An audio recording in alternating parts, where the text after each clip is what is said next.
Sejumlah informasi dari berbagai daerah di Provinsi Banten kami sajikan dalam Berita Banten yang dipersembahkan oleh PRSSNI Banten dan disiarkan serentak oleh seluruh radio anggota di 8 kabupaten kota di Provinsi Banten.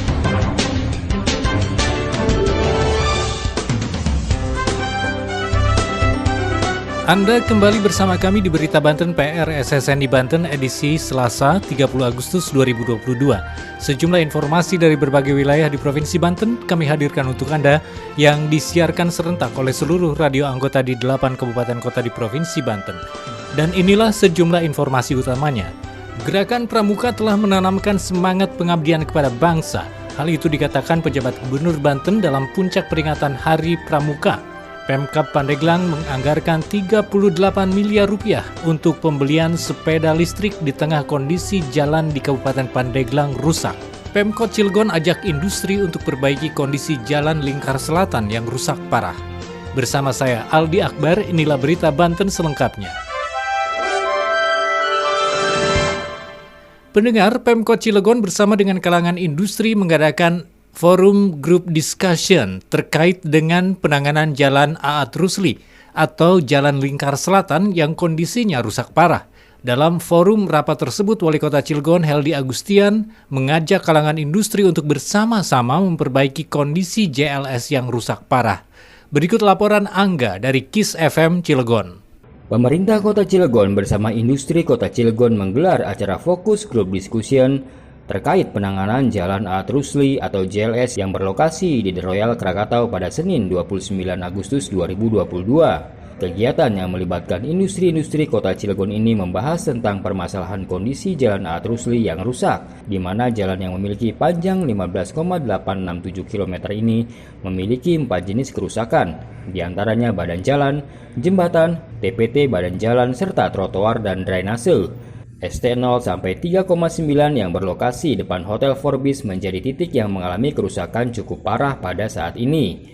Dalam kesempatan itu, Wali Kota Cilegon Heldy Agustian meminta kepada seluruh industri untuk terlibat dalam membenahi jalan lingkar selatan yang rusak. Lebih lanjut, Heldy mengatakan bahwa truk over dimension overloading atau odol menjadi salah satu penyebab terjadinya infrastruktur jalan yang cepat rusak. Lebih lanjut, Heldy mengatakan kepada industri bahwa dirinya sudah mengupayakan kepada pemerintah pusat untuk turut membantu dalam perbaikan jalan di JLS. Sementara itu, General Manager PT Indorama Petrochemical Malim Heder Joni selaku perwakilan dari industri mendukung upaya pemerintah Kota Cilegon dalam membenahi JLS yang rusak. Selain itu, Joni meminta agar Pemkot Cilegon dapat menyediakan lahan parkir untuk truk yang melintas di JLS. Angga dari Radio KIS FM Cilegon mengabarkan untuk Berita Banten. Beralih ke Pandeglang, pendengar, Bupati Pandeglang Irna Narulita melalui tim anggaran pemerintah daerah atau TPAD telah menganggarkan sebanyak 38 miliar rupiah untuk pengadaan sepeda listrik bagi RT RW pada tahun 2023 mendatang. Padahal ada sepanjang 200 km jalan yang masih kewenangan Pemkab Pandeglang, kondisinya rusak parah dan perlu anggaran perbaikan. Pengamat menilai pembelian sepeda listrik tersebut merupakan kebijakan populis untuk kepentingan 2024. Laporan selengkapnya Boim Setiawan dari Radio Angkasa Pandeglang.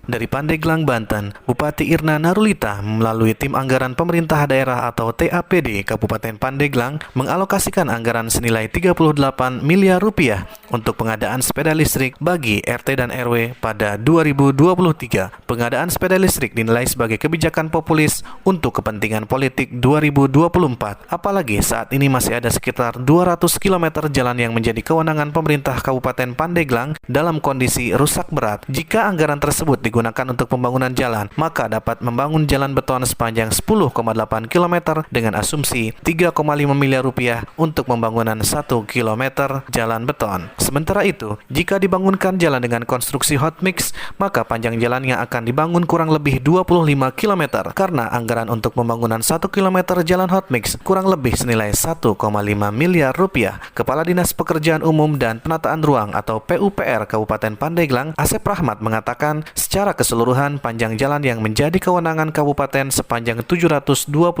km. Dari data tersebut, masih ada sekitar 200 km jalan kabupaten yang kondisinya masih rusak berat. Untuk itu, Pandeglang hingga saat ini masih kesulitan mengatasi persoalan buruknya sarana dan prasarana infrastruktur. Hal itu terjadi karena belum fokusnya program kerja yang dibuat sehingga pemerataan pembangunan belum terlaksana. Jika mengacu pada RPJMD atau Rencana Pembangunan Jangka Menengah Daerah, target penyelesaian pembangunan jalan sampai dengan 2026, walaupun dalam dokumen RPJMD hanya ditargetkan selesai 80%.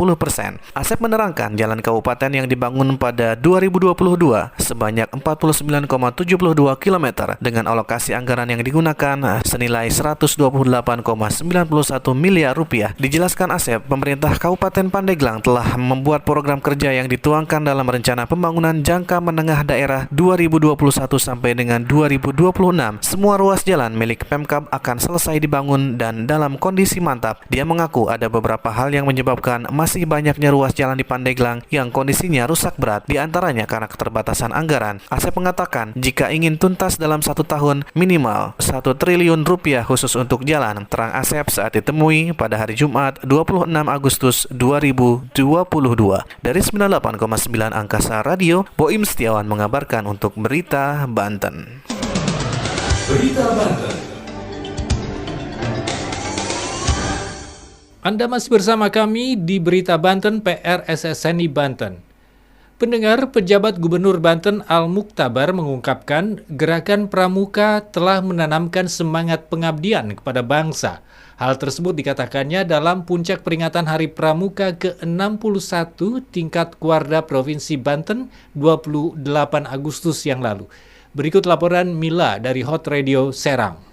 Pejabat Gubernur Banten Al-Muktabar mengungkapkan gerakan Pramuka telah menanamkan semangat pengabdian kepada bangsa dan negara. Melalui Pramuka, banyak terlahir para pemimpin melalui nilai-nilai kepanduan. Ungkapan ini disampaikan oleh Al-Muktabar dalam peringatan Hari Pramuka ke-61 tingkat Kuartir Daerah Gerakan Pramuka Banten di alun-alun Kramat Watu, Kabupaten Serang, 28 Agustus 2022. Gerakan Pramuka menanamkan berbagai sistem nilai sebagai bekal dedikasi kepada bangsa dan negara. Menurut Al-Muktabar, melalui Pramuka, banyak terlahir para pemimpin dengan nilai-nilai kepanduan.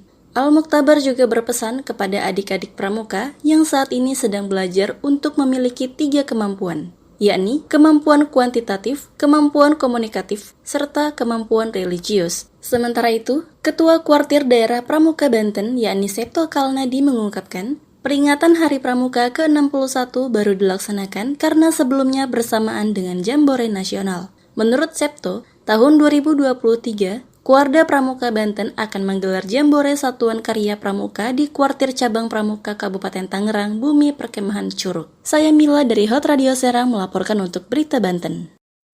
Demikian sejumlah informasi yang telah kami sajikan di Berita Banten kali ini. Saya Aldi Akbar. Sampai jumpa. Terima kasih Anda telah mendengarkan Berita Banten yang dipersembahkan oleh PRSSNI Banten.